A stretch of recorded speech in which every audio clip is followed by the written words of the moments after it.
Y'all got to give it up for Jeremy. He basically just said, yeah, give him a round. Basically what he just said was if they brought in a Barbie pink car, that would be fine. Is that what he said? That's not what he said. Dang, I thought that's what he said. Got to make a phone call. Hey, guys, I just want to tell you, you're listening to him talk, and first thing he says, first of all, he says his car smokes a little bit when he starts it in the morning. I just want to give a little testimony. I've driven the car in the afternoon. It smokes then, too. Just want you to know. Just want you to know it doesn't just smoke in the morning. Number two thing he said, that his radio only comes out when he goes. Did y'all hear that part? Just when you go someplace, Jeremy, your radio falls out. I've noticed that when I was driving it the other day. It likes to fall out, and then it likes to turn itself on and off when it falls out, too, so you're just kind of there. But the big thing that he said, and Mickey brought this out of him, or Mickey mentioned this, and then he brought it out, was, why in the world does he trust us? And he said he was able to give complete control of his car to us because he trusts us. And you know, I brought it up last week, how this relates to our lives, because we're not going to do a Pimp My Ride series that doesn't relate to you somehow that you can take it home with you and use it Monday morning. Because one of the things that we have to do in order, we talked about last week, we had his car. It was a beautiful, beautiful car, and we had it right here, and we didn't make any fun of it at all, did we, Jeremy? Yeah. And we had it right here, and I told you that some of you felt like that car. And you were wishing that God would come and take you and take your life and rebuild you and make you something different. And we talked about the fact that God has a plan for you.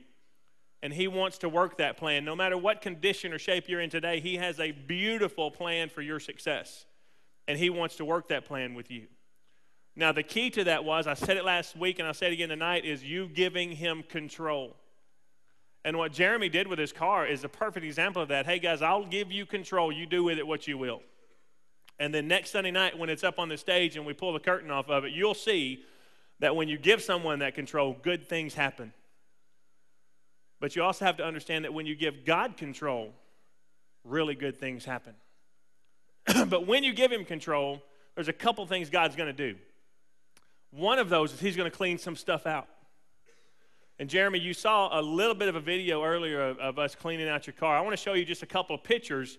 That morning, James and I worked really hard to clean out the Ultimate Sword car. This is just the stack of stuff from your trunk, Jeremy. So, you know, you got everything here. But then this next picture, this I really appreciated because you left these for us. Show that next picture there, Craig. Yeah, you left those. So we were able to clean up after we cleaned out your vehicle. But check out this next video because I want you to see we relate it all to what God's doing in us. Sometimes God will take you down roads and clean you out in ways you've never even thought you were dirty. But I want you to see the next video of the cleaning out process of your car, Jeremy. I know you don't want to see too much of it, and we're not going to show you any final product, but tonight I want you to see what has to happen to clean a vehicle out, and as we relate that to who God is in our life.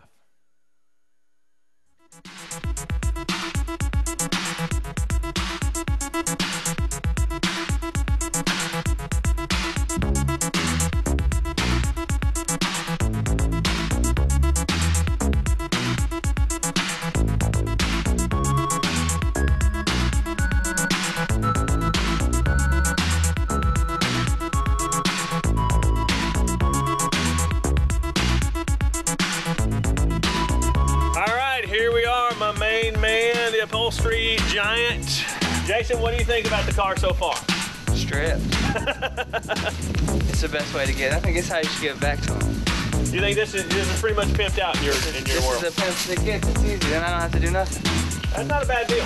Not a bad deal. I think we got it under control. We got everything out of it in about an hour or so. Well, as long as we can strip it apart, then we'll be okay.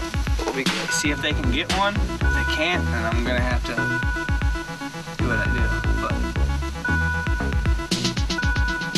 that just makes it a little bit.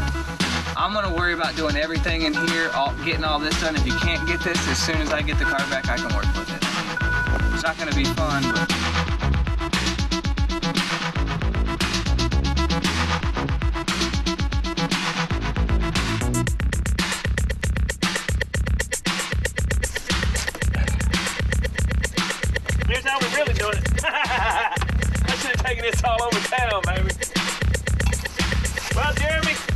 so far? Is it looking better for you? I think this is probably legal.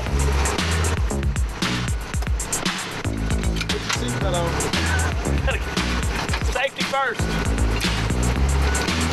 Oh, I don't think it's gonna work.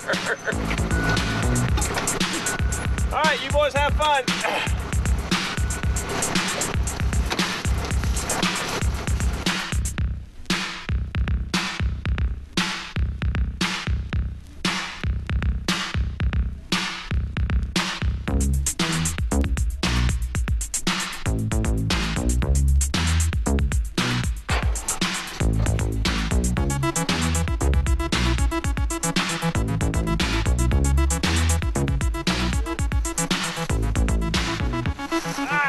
Let's get this thing to the shop and see how it's gonna go.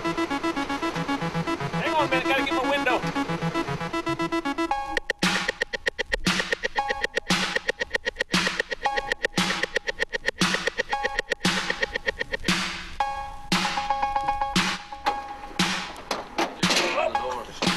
Oh, that's gonna leave a scratch. Hey, pull that.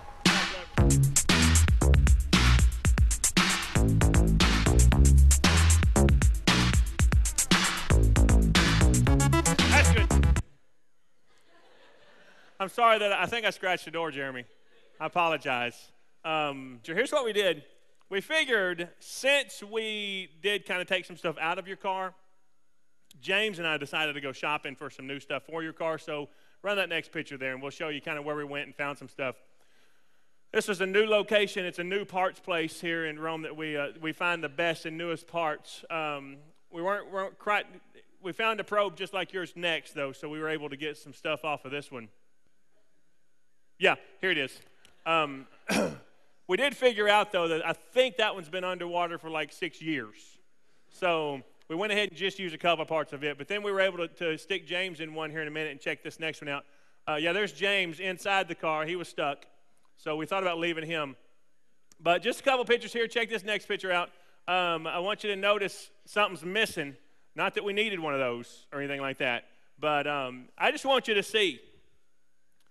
I just want you to understand tonight that what we're going to do to this car does relate to your life. Because here's the two things that God needs to do in you to make you everything that you need to be. I've told you already, He has a plan for you. He wants to work that plan. He doesn't just want to work your plan. He doesn't want to make Randall what Randall wants to be. He wants to make you, Randall, what He built you to be.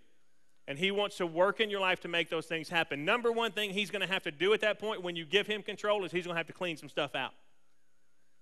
Number two thing, and you'll see some of the rest of the video probably next week, some things that have to happen to a car to remodel it. If you were the car, they wouldn't feel so good. Some things in your life to help you be everything that you want to be and what God wants you to be may not even be all that pleasant.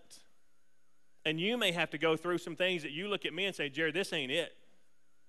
I didn't sign up for this. I signed up for a beautiful, hey, God's got a plan for my life. You know what? Sometimes to get there, God's got to take you through some things to make you who He built you to be. We've got a couple guys we invited up to see us. Come on up here, fellas. Brian Wood and Gus, and I didn't get Gus's last name. Torres? All right, come on up here, fellas. They are the leaders of a car club called Holy Rollers Car Club out of Marietta. And they brought this car for us to jump on top of and spin around and stuff like that, right? Oh, wait, let's get Gus's car. Yeah, get Gus's car. I didn't know that was coming. Yeah, you didn't know that was it? You got your microphone, Gus? You okay? I don't want people to be able to hear you. But here's the deal. I brought them in because they want to share with you their testimony for the next few minutes about how God has to do some things in your life to take you to where He wants you to end up. Give them a hand, ladies and gentlemen. Amen. Amen. You know what's funny is my second car was an '89 Ford Probe. Where's Jeremy? Yeah, I had a white one, but man, that brings back some memories. That was an awesome car. And my third car was a newer Ford Probe, and now I've moved to another Ford, a Mazda. My name is Brian I'm the president of the Holy Rollers Christian Car Club, as Jared said.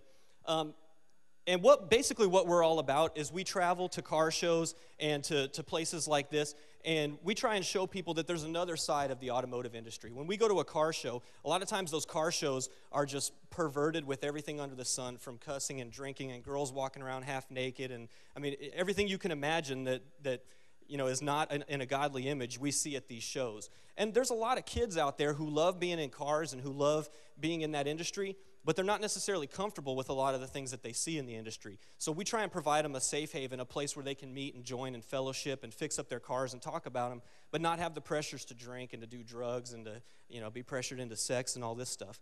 But God took me through a process to get me to be the president of this car club, okay? I started out much like Jeremy. I started out, as most of us do, with our first car or second car, is, nothing that we write home about. But when I chose to finally follow God's path for my life, he began to open doors for me and he began to bless me. Now, I grew up primarily in a Christian home. About the age of 12, I moved in with my father. My mother and father separated when I was 3 years old, and my father's a police officer. My mother's a very devout Christian, but my father finds it hard to believe that there's a God who lets things happen like he sees on a daily basis out on the streets. He sees people beheaded. He sees husbands kill their wives. He sees drug dealers kill babies. And he finds it hard to believe that there's a God out there that lets things like that happen. So I went to live with my father, and when I was outside of that Christian covering of my mom's household, I began to backslide. I didn't go to church anymore. I began to hang out with the wrong types of people. By the age of 16, I was an alcoholic. I was living on the streets, and I was selling drugs and stealing and carrying guns and doing just about everything I could to avoid working. I still remember to this day, Old English was my beverage of choice, and the 40-ounce bottle was $2.19. And I would have done whatever it took to get that $2.19 every day. And if I could come up with $4.38, then it was like a holiday for me because I could get two of them. And I was so addicted to alcohol that I couldn't hold down a job. I couldn't maintain a relationship. I couldn't do anything other than continue to steal to get that alcohol. I used to break into cars to get money, to get CD players. I could have probably, it took them an hour to strip his car. I probably could have done it in about 14 minutes because I was that good. No offense, guys. I'm just kidding. You guys are awesome. But that's the type of person I was. I would go in and I would steal the seats out of your car if I needed them for mine. If I saw a Ford Probe and I had my Ford Probe with ripped up seats, I would steal yours. That's the kind of person that I was. I used to carry a gun to school. I've shot at people. I've done just about everything. And when I was 18 years old, a buddy of mine and I went out one night, and we decided we wanted to get some money for alcohol. So we started breaking into cars, and it was about 2 o'clock in the morning, and we brought a bunch of stuff home. I mean, we had broken into about 8 or 9 cars, and we had a ton of stuff. And we went and we sold some stuff to some friends that we knew. We sold some of the speakers and stuff like that, and we got some drinks, and we said, well, before we get wasted, we said, man, that was easy. He said, let's go out again. How many of you know when you get greedy, you get in trouble, right? So we went out again. Now, this was in the state of Nevada. I lived in Carson City, which is the capital of Nevada, but we drove over a hill and down into a city that I had lived in previously where I graduated from high school called Dayton. And there was only one way into Dayton from Carson City. The very first car it was a truck that he and I got into. It was a little white pickup truck.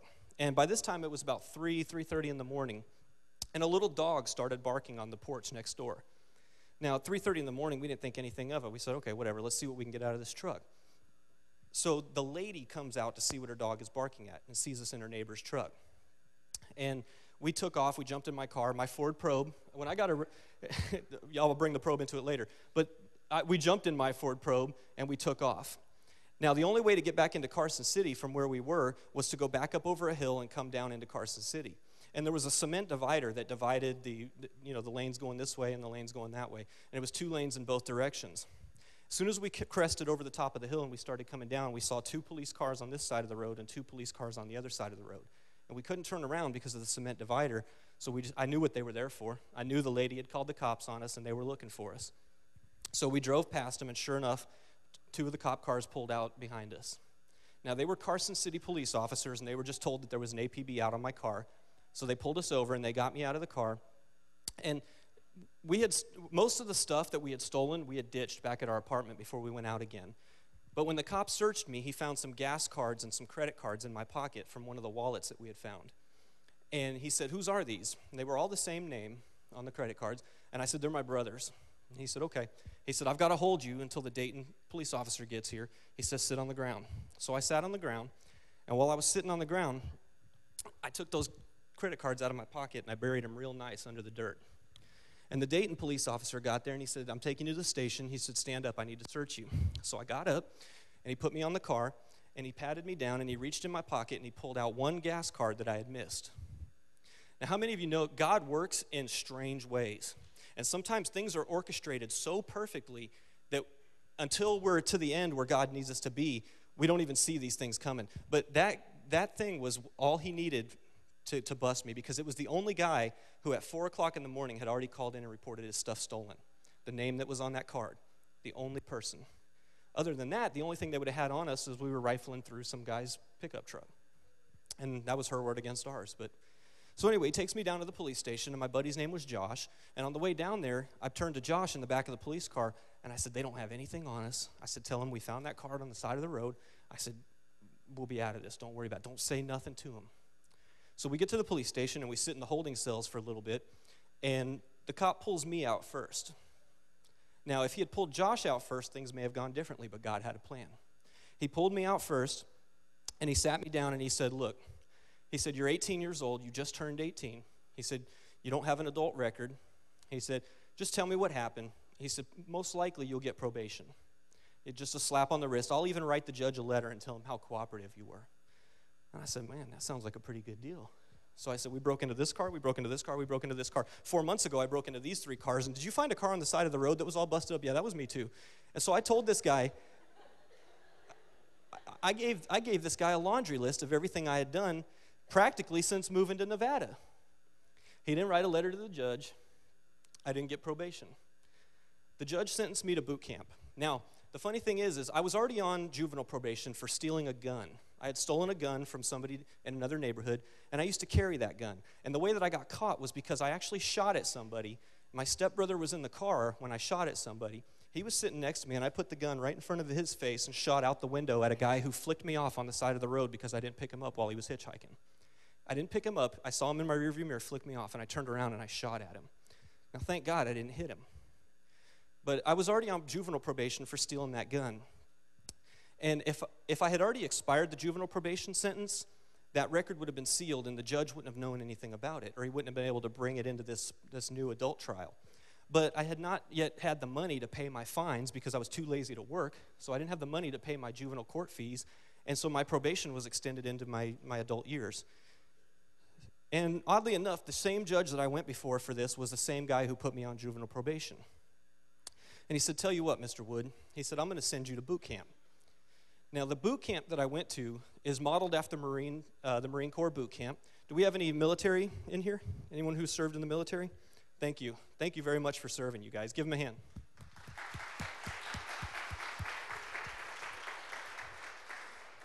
I believe Marine Corps boot camp is 12 or 14 weeks or something like that. Ours was 190 days. That's more than 6 months. And all of our drill instructors were ex-Marine Corps drill instructors, and they were ex for a reason, because they were too mean to be in the Marine Corps, okay? And this was the worst time of my life. I'm almost 30 years old, and to this day, I'd rather go through every bad time of my life all over again rather than just face that 6 months in boot camp.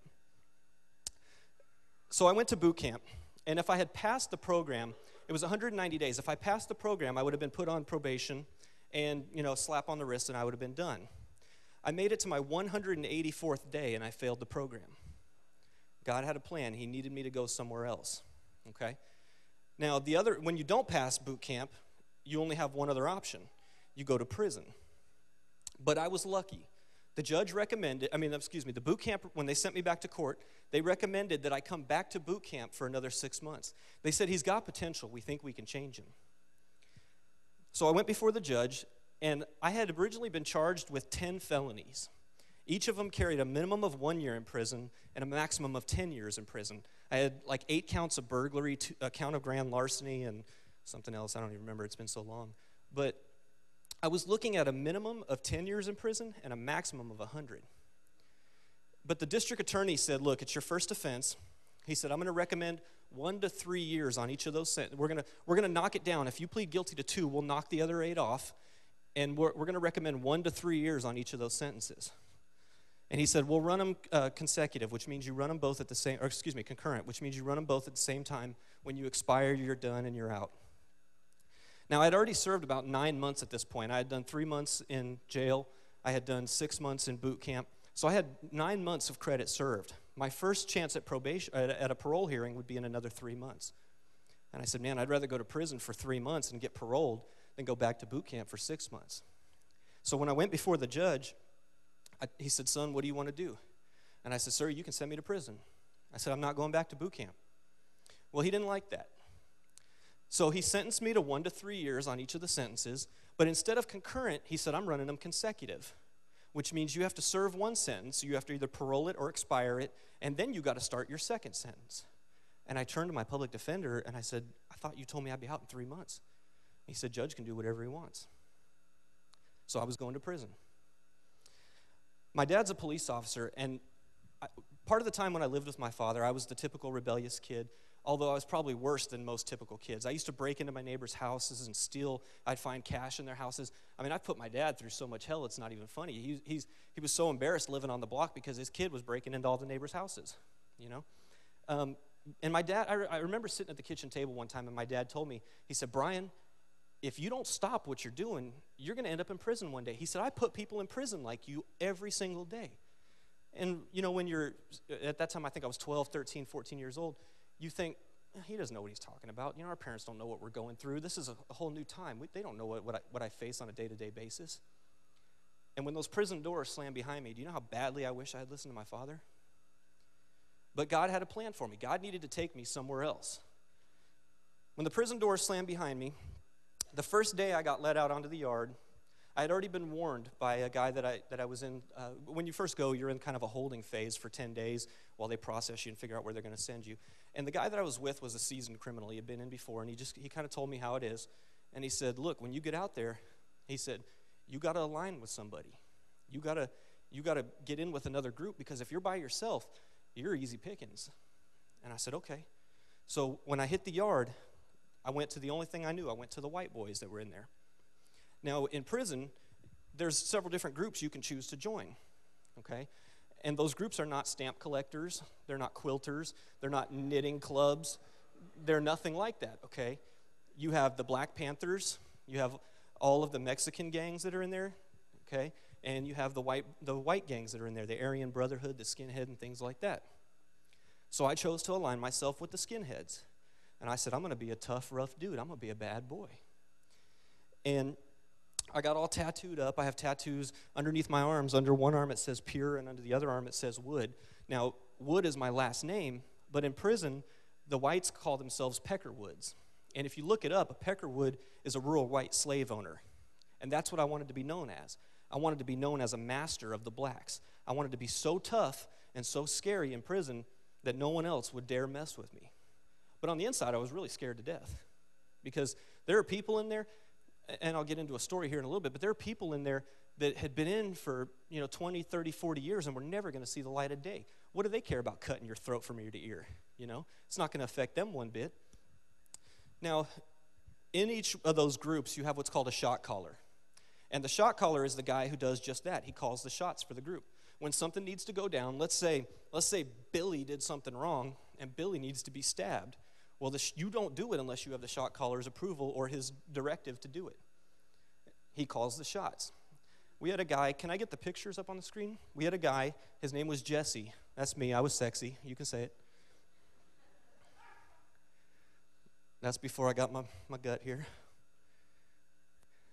That's on the weight pile again. I think the next picture, can you pause it on that? That there is a little man named Jesse. He was our shot caller. Now, he doesn't look like much. In fact, if we both stood up in that picture, I'd be about 1.5 feet taller than him. But I was scared to death of the man because he would kill anybody in a second. He was tattooed from head to toe. If he took his shirt off, you'd see he had a huge swastika tattooed on his stomach with the German war eagle perched on top of it. I mean, he was the real deal. He had lightning bolts tattooed on his neck, which means he had killed a black person in prison. Go ahead and start the slideshow again. There's Jesse again. As you can see, he's nothing to be scared of, but you can see in his eyes, I have the actual Polaroids if someone wants to see him afterwards. You can see in his eyes that that there's death in there. And you can see me standing behind him. And I remember I used to send pictures to my mom when I was in prison. She said, Brian, that looks nothing like you. It doesn't look like the kid I knew. She said, your eyes, you know how many, you've heard the eyes are the window to the soul. It's really true. I remember sending her pictures, and she would write me back and say, that's not the son I know and I've raised. You know, you look dead. You look like you hate the world. And I did. You know, what I had to be happy about. I'm in prison, you know. Now, in prison, whenever you first go in, you're going to be tested. You're going to see what you're made of. They want to see if they can punk you and if they can take your stuff and if they can do whatever they want to do to you. So I knew this going in because the guy I had bunked with, he warned me. He said, look, if anybody gets in your stuff or messes with you, if you back down, you will be their punk the whole time. He said, you make sure no matter how big the person is, no matter how bad they are, no matter if they have a knife in their hand, you fight. He said, you fight till you're bloody and unconscious. He said, but you never let anybody take advantage of you. So when I hit the yard, sure enough, I had people mess with me nonstop. This was before I met Jesse and the guys that we ran with. Because they wanted to see what I'm made of. I got in so many fights when I first hit the yard. And it's never the white boys that test you, if you're a white boy. It's always the blacks or the Mexicans, because they want to see what you're made of. And if it was your fellow white guys who beat you up, and you're never going to want to go hang out with them after that or join them. So it's always somebody of another race that beats you down or messes with you and whatever. And then if your white boys see that you're about your stuff, then all of a sudden you're one of their homies, you know. So I got in several fights. I didn't back down. I got my butt kicked a few times. I won a few. But I became Jesse's right-hand man eventually after about a year and a half. And we had what was called our hit squad. When somebody did something wrong, we were the ones to tune them up and to make things right. In one specific instance, it's going to sound really perverse because it's so 180 degrees from what we would think out here. But in prison, people who are homosexual are property of others in prison. They belong to somebody else, and they're protected by that person, and they pay that person for protection. Well, there was a young man who was Mexican, and he was homosexual, and he was owned by another by another Mexican. And one of the white guys came to the homosexual and told him, I'll protect you for less than you're paying him. That's a big no-no. You don't do that. He should have gone to the owner. You know, like I said, this sounds twisted. So I came back from the work crew one day, and I see Jesse putting on his gloves. And I knew what that meant. I was like, oh, God, here we go again. And he said, get booted and suited. And he didn't have to tell me why. I said, what's going on? He goes, don't worry. He goes, whoever I hit, you hit him. And I said, okay. And so I got my gloves on, and I put my boots on, which is, I think I'm wearing them in the picture there. And the reason we put gloves on is because when you fight, a lot of times your knuckles get bruised and bloodied and stuff like that. So if you have gloves on, it's harder for the cops to walk around. They'll search your fingers because they want to see who beat this guy down. So we went down to this guy's bunk. He was laying in the top bunk, and he had his back to us. We came in the hallway this way, and Jesse threw a haymaker over the top of his bunk, and I yanked him off from the top. But there's a bunk behind us there. It's about level with Jesse's head. Yanked him off the bunk, and we stomped a mud hole in this guy. Sent him off to intensive care, and I mean, it was pretty bad, but that's the kind of guy that I was in there. Now, the whole time, my mom used to send me Christian books and literature and tapes and stuff like that, and in prison, Christianity is seen as a weakness. And if you show weakness, you'll be preyed upon. So I used to take this stuff and throw it away. I was like, I don't want this. Now, I didn't want to tell my mom I don't want this because I don't want to hurt her feelings, but that's not what I'm about, you know. I'm a rough, tough dude. I've got tattoos. I'm bad. I beat people up. You know, I carry knives. I do whatever I'm told to do. So I used to hide this stuff. Well, eventually, it was about time for Jesse to get out. And Jesse made a statement to me one night. Now, how many of you know that God can talk to you through people that don't even know God? God may deliver a message to you through somebody that you never would have thought it would come from. And I remember one night Jesse told me, he said, Wood, he said, if you don't find something to change your life, you're going to be me 23 years from now. Jesse was 46 years old in that picture, and he'd been locked up for 23 years. And he said, you are me when I was your age. And he said, if you don't find something to change your life, you better accept my life. Because you're going to be calling the shots one day. And I knew he was right. And I knew my only option was to go back to what I knew when I was young. Because that's the last time I could remember my life being good, you know. But before that statement happened, there was a guy named Tyrone. And my guys and girls, I always catch flack if I don't tell this story because they love the story of Tyrone. There was a guy named Tyrone. He was a black dude, and he was about 6'5". He probably weighed 280, and he was solid muscle. He had been in prison for 13 years, and I don't think he ever left the weight pile in that 13 years. We were out on a work crew one day, and we used to work on a crew where we'd go out and we'd cut firewood, and we'd stack it up, and then the prison industry would give it to elderly folks and stuff like that throughout the winter. Well, one day on the way back on the fire crew, we were on the bus, we were riding back, and Tyrone and I were playing a little pocket poker game. And he had amassed like 10,000 points on the game. And he said, Wood, he said, bet me $5 that I can lose all the 10,000 points in 2 minutes or whatever the time was. I said, T, there's no way. I said, I've been playing the game. You can't lose 10,000 points betting 5 points a hand. He's like, just bet me. I said, all right, man, I bet you, whatever. And so he played for a minute, and then he turned it over and he hit the reset button on the back, and it went back to 0. He said, you owe me $5. And he was real happy. You owe me $5. And I was like, Tyrone. I said, you cheated, man. I said, I'm not paying you $5 for that. He said, you owe me $5. And I was like, wow, this sucks. And I told him, I said, Tyrone, I said, you know who I am. By this time, I was already rolling with Jesse. He knew who I was. I said, Tyrone, you know that I'm no punk. And you can save that drama for somebody else. He said, when we get back to the yard, if you don't give me my $5, I'm going to kill you. And I said, Tyrone, you do what you got to do, but I am not a punk. He said, okay. And it was about another 10, 15 minutes back to the yard, and I remember the tension. It was unreal. I'm sitting here thinking, man, I'm about to die in 15 minutes. How many of us know when we're going to die? I knew at that point. I knew I only had 15 more minutes left to live. Now, when we got back to the yard, I walked straight back to these are cubicles, and I'm glad that it's paused on this picture. On the right side of the picture, those are lockers, and we could open them up. We could hang our shirts in there and stuff. And then those are the bunks on the left side. And on the other side of that locker, it's mirrored. There's another set of bunks on that wall and lockers backed up to these lockers.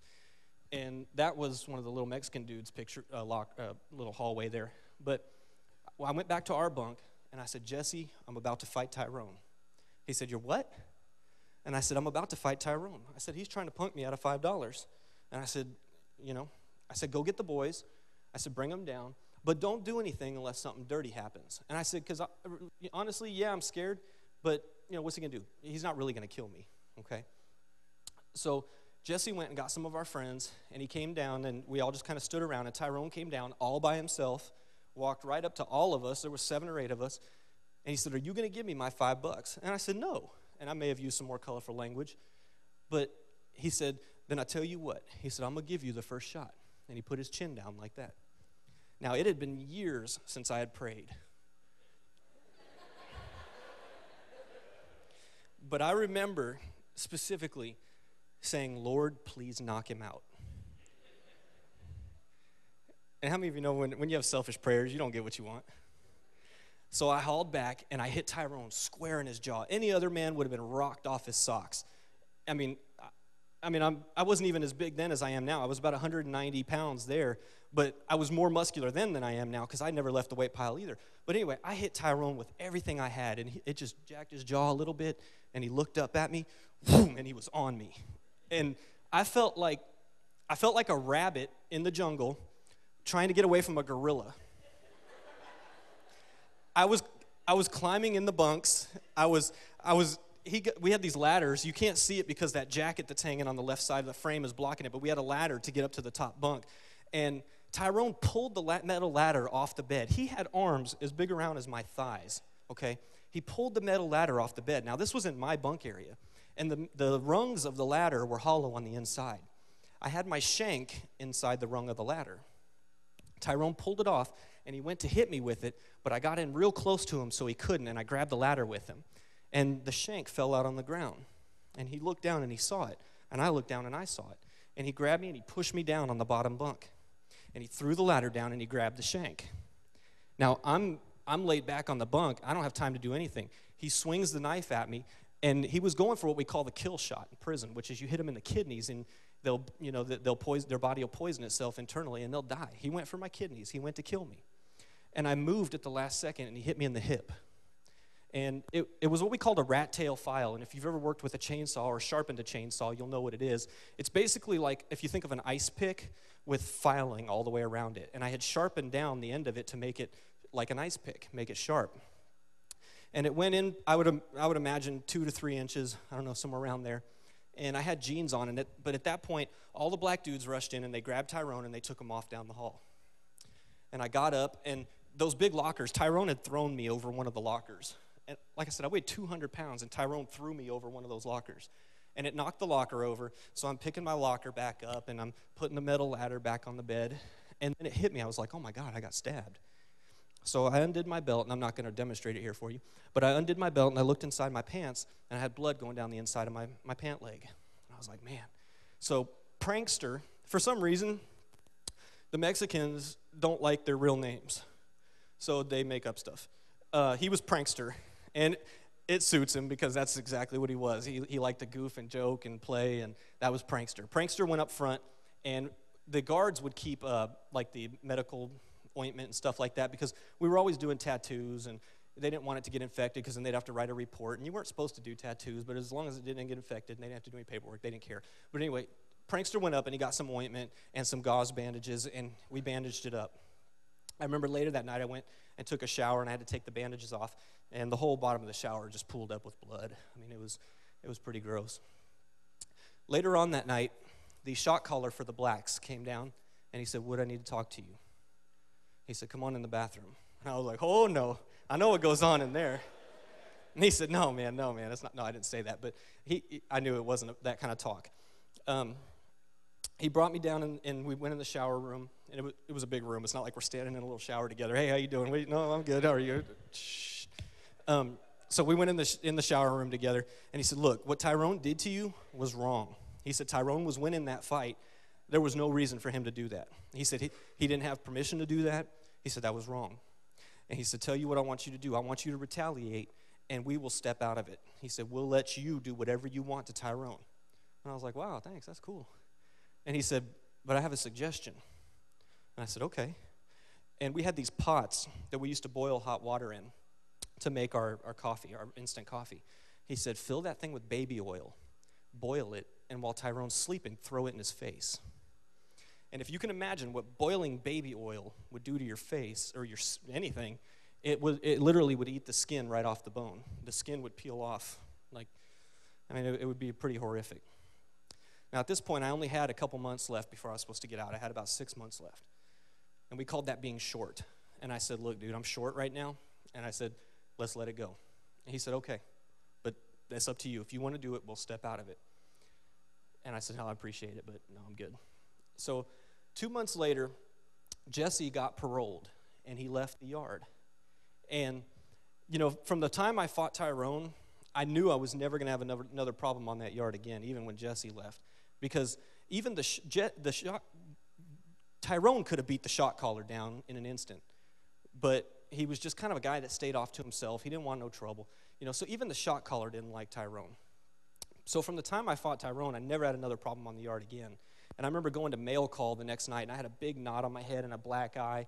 And I was just like, God, I hope I don't get any mail, because it was a rotunda, kind of like what they've got in the sound booth back there. But the inmates surrounded all the way around it, and they would hand the mail out to you. And I was like, man, I hope I don't get any mail, because he's going to ask me why I'm all beat up. Sure enough, Wood, you got mail. Not like AOL, but I was like, God. So I walked up, and I tried to keep my head low. I was like, thanks. He goes, wait a minute. I said, yeah. He said, look up at me. So I looked up. He goes, what happened to you? And I said, I fell in the shower. And that's the standard response when, stay out of my business. I'm not telling you what happened. Because if I were to have told him, yeah, I fought Tyrone. Tyrone stabbed me, and he beat me down and this and that. Whoa, then I'm a snitch. And you know what? Then I'm dead. It's going to be much worse. The blacks will have a hit out on me. The whites will have a hit out on me. The Mexicans will have it. It would have been bad. So I told him I fell in the shower. He was like, get out of here. So he went and did a little research, though. He went around and asked people. He was like, what happened to Wood? And they were like, he fought Tyrone. The next day, mail call again. I didn't get any mail that day, but I remember he said, Wood, come here, at the end of mail call. So I came over there. Everybody else kind of dwindled away. And he said, you fought Tyrone? And I said, huh? He said, you fought Tyrone? I said, no way. I said, I fell in the shower. And he was like, okay, whatever, get out of here. So he knew, but, I couldn't tell him. Now, back to that statement that Jesse made to me. He said, Wood, if you don't find something to change your life, you're going to be me 23 years from now. That hit me like a ton of bricks. That statement was after I had fought Tyrone. And when he said that to me, I knew he was right. I knew that although I only had 6 months left, if I didn't find something to change my life, when I got back out on the streets, I was going to go right back to what I knew. I was going to keep doing the same things, and I was going to end up right back there. The definition of a stupid person is someone who does the same thing over and over and over again and expects to get different results. And it doesn't work that way. If you keep doing the same things you've always done, you're going to get the same stuff you've always got. And so I knew I've got to do something different. So my mom was still sending me Christian literature and books and tapes and all this stuff. And I said, man, I might as well just start reading this stuff. So I remember laying under my blankets at night reading. I remember I read a James Dobson book called Life on the Edge. And the book totally revolutionized the way I thought. It was about being a young man and the things you face and the things, when you grow up. And it blew my mind. And I remember under my sheets that night, I said, God, I haven't talked to you in a long time. And I said, but I don't want this. I said, whatever it has to be, I said, use me. Change me. Like that old song, use me, change me, mold me. That's what I said. I said, God, I don't know what it's going to take, but I want to be different. And I told Jesse the next day, I said, Jesse, I found what I need. I said, I need God. And he said, I don't know this God that you speak of, but if that's what you need, whatever. He said, I'll keep your secret. I'm not going to let anybody know. He said, you do what you need to do. And my mom started getting people to write me and to try and fellowship with me. And she had a guy write me from our church, and his name was Gus Torres. He was introduced a minute ago. And I knew by his name that he was not blonde-haired, blue-eyed, and like me. And she had him first write me before I had rededicated my life. And when he wrote me, he was saying, I'm praying for you. We can't wait to see you when you get out, blah, blah, blah. And at first, I would ignore his letters. And I'd get another letter and another letter. And so finally, I wrote him back, and I was like, look, this is who I am, and I don't remember my words, but I laid it out for him. I was like, I'm a bad white boy. I'm a white supremacist. I could tell by your name you're not like me. Please don't write me anymore. Respectfully yours with love, Brian Wood. And you know what the funniest thing was? I got another letter. I got another letter from him saying, I understand what you're going through, but I'm here for you if you need to talk. When I rededicated my life to Christ, under that sheet that night, I remember going to work the next day and using the phone, and I called out to him, and I said, I'm getting out in a few months. I'm moving to Georgia, and, I look forward to seeing you. I look forward to meeting you. And now he's my best friend. And now we've started this ministry together. And do you know that if I had ignored his friendship, or if he had chosen to hold bitter feelings against me for hating him just because of the color of his skin, we would have never started a ministry now that's touched thousands of people nationwide. We have over 350 members nationwide, but we have 3.4 million people that view our website every month, And none of that would have been possible if I had chosen to hold on to the ignorance that I learned in prison. None of that would have been possible if he had continued to hate me just because of if he had continued to hold grudge for who I was. And my favorite verse, ever since I got out of prison, the very first Bible study I did with my pastor, I remember reading Jeremiah 29:11. And it says, for I know the plans I have for you, declares the Lord. Plans to prosper you and not to harm you, to give you a hope and a future. Now, do you think when the prison doors slammed behind me, I knew that I had a hope and a future in Christian ministry? No. Do you think I would have ever guessed that God would have taken my criminal activity of breaking into cars and turned it into something for his glory, which was using our cars, fixing them up and making them nice and using them as a tool to reach out to people? No. And we all struggle with stuff. And a lot of times we don't see the light on the other side of the tunnel. We say, man, I'm in this place, and I've got a buddy that I work with right now, and he always talks about committing suicide because he can't see that God has a plan for his life. Now, it's something we're continually working on, and it was about a year ago we got him to give his life to the Lord, and it was awesome. But he still struggles with stuff. And just because you give your life to the Lord, things aren't going to be perfect. But like with that car, when you completely surrender, like I did under the sheet that night, God will use you for his purpose. And every single one of us, he has a purpose for. No matter how old you are, how young you are, whatever you've done, I doubt you've shot at people and pulled knives on people and sold drugs and done all that stuff. Some of you may have, and you know what? Praise God, because he can use that. Don't let what you've done prevent you from the plans that God has for your life. Gus, come on up here. I'm going to turn the mic over to Gus for a little bit, because usually when we travel, we speak together. We do kind of a tag team sermon. And if it was not for this man, and all these young men and women that now support this ministry, we wouldn't be touching thousands of lives. And every single one of you can touch thousands of lives. But it means giving up control of your car or of your body or of your mind and letting God take work. That's right. Amen.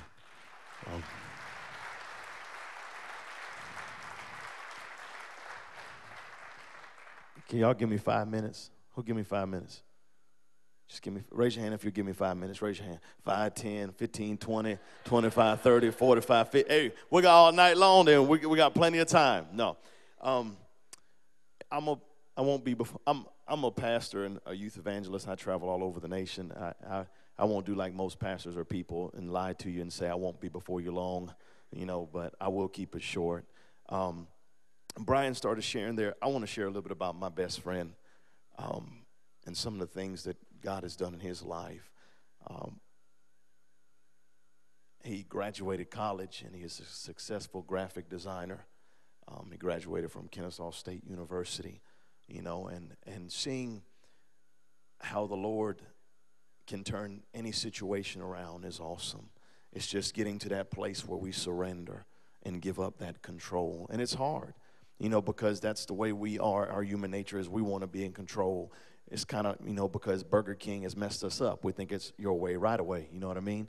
Everything is so fast-paced. When's the last time we sat down and just enjoyed a family meal together? We're all so busy going. Everybody's going to Taco Bell, Chick-fil-A, McDonald's. Everything's so fast-paced, and we're running through this drive-through called life. And we don't take time, to really think about where we're going. And God doesn't see us where we're at now. He sees the final product. You see that car there? That's a nice car, ain't it? That's Brian's, right? It's not mine. And when the other car gets displayed next weekend and it's brought out, you will see the final outcome of all the work and everything that's been done. And that's where God sees it. God sees the final picture. He doesn't see where you're at now. He sees where he's taking you. It doesn't matter if your mom was involved with drugs, your dad was an alcoholic. It doesn't matter about anything from your past. It's about right now. Right now. What do you desire to do? What do you want to do in your life? What do you think is success for you? Who'd have thought we'd have started a car club, and the lives that are being touched through it, 10 years ago, if you'd asked me if this would have happened, or it was started in 1999, if you'd asked me, hey, Brian came to me and was like, hey, let's start a car club. I was like, okay, I didn't know how to start a car. I'm like, yeah, okay, great. Whatever you want to do, I'll pray for you. I'll support you. I don't know I don't know nothing about no car club. All I know how to do is change my oil. That's about it. I don't know nothing else of the car. And some of y'all, for us in life, that's the way it is. We don't really know the answers, to where we're going or what's going to happen. But we know, like the theme that's been spoken out is God has a purpose and a plan for you. And it's up to you to let go of that control in your life and let him have everything of you, and knowing that no matter what has happened in your life, he wants the best for you. He wants you to have whatever it is your heart desires, and that you can be, great in whatever it is you decide to do. You can be a doctor, you can be a lawyer, you can be whatever you desire to be. If you just trust him. It was so, I was watching that video and he said that word, trust. That's the biggest thing, is just trusting. Trusting that when his car gets back here, it's going to be looking wonderful, and he just let go of it and let them have it. I had to trust when I was writing Brian that he wasn't going to reject me. And even though he did at one point and he told me why, I still trusted in God that I would continue to write and encourage him, because I knew if I was in his shoes, I would want somebody to do the same for me. I esteemed him higher than I did myself. And that's what the word says to do. Maybe you're a person and you're on the other side and you got friends and people, you know, you can see they can just be great at whatever it is they're doing. Encourage them in that. Maybe you're that person like me that you're the one writing the letter. You're that person, you know, that just this building, I am so fascinated with being here. You know, a place like this, you know, where you can just come and just fellowship and just have a good time.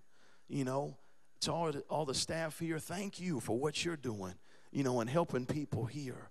And each of us plays a part in that. Each of us has a plan and a purpose that God is desiring for us. Look at your neighbor and say, you've got a plan. God's got a plan for you. Look at your neighbor, look at your other neighbor and say, God has a purpose for you. Do you believe that? Do you believe that? He has purpose for you. He's got something set aside that only you can do. And he desires for you to do it. Nobody else can fill those shoes except for you. That's how special you are to him. That he has a purpose and a plan that only you can feel. My job is just to help Brian in the ministry that we have of a car club. He's the president. I wasn't called to be president. He was. And my job is just to support him in that. Knowing that everything is going to be fine and trusting that we're doing what God has called us to do. Letting go and allowing things to change. You can't, I'm going to say this and I'm going to turn it back over to Brian and we'll go from there. You can't get to where you're going unless you let go and surrender. You can't get to that place and try to figure out how you're getting there. If I know I want to go to, you know, to Atlanta, I know I got to get in a car and I got to drive. And I know I got to follow directions to get to Atlanta, like we had to follow directions to get here. And there are directions in our lives that the Lord leads us to, whether it's a person, whether it's a place, whatever it may be. He connects us with the right people at the right place at the right time to get us where he wants us to be. And the main thing is that we have to be obedient and surrender that control. And knowing that your life to people will be attractive because of the life that you surrendered and you gave up for him. To where people will be drawn to you because of the way you carry yourself. It's not because of anything you've done. It's just because they say there's something different about you. Why are you always smiling? Why are you always happy? You know, why are you always singing? Why are you so cheerful? And then you'll be able to say, well, let me tell you why. Because I surrendered total control. Let me tell you why. I am what I am and why I do what I do. So my heart is just to say that, and Isaiah 40, 30, and 31 is my favorite scripture, and it's my life scripture. It says that even the youth shall faint and grow weary and utterly fall. You might hit a speed bump in the life that you live. Everybody, you're going to hit some speed bumps. You might have some mountains that you have to climb. You may be facing a Goliath or a giant, but you can and you will overcome it. And you will be what God has called you to be because that's his desire for you. Amen.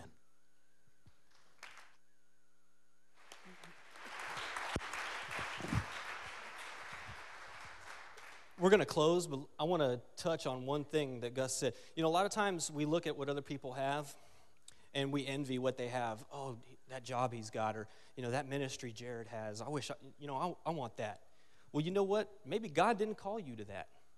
You could try to be Jared as much as you want to be, but you know what you'll always be? The second best Jared. Because God called Jared to be Jared. God called me to be me, and God called you to be you. Don't worry about what other people have or what they're doing or what they're saying. Worry about God's plan for your life and seek that. Don't seek someone else's plan. Now, we have a bunch of free stuff that we've brought. If I can get my guys and girls, there are some shirts. I left them on my chair. We're just going to give some stuff out. We're partnered with Holy Hip Hop, and they send us free CDs. If Christian rap music, we're going to give some of this out. If you don't want Christian rap, then tell our guys and girls, I'm not into that. Or give it to somebody who you know who might want it, okay? And I'm going to have them introduce themselves to you as they come around. And we're not going to create a whole lot of ruckus, but we're going to give them around, and I'm going to give the mic back to Jared. Guys, y'all got to get up, give it up for him at least one more time. Thanks, bro.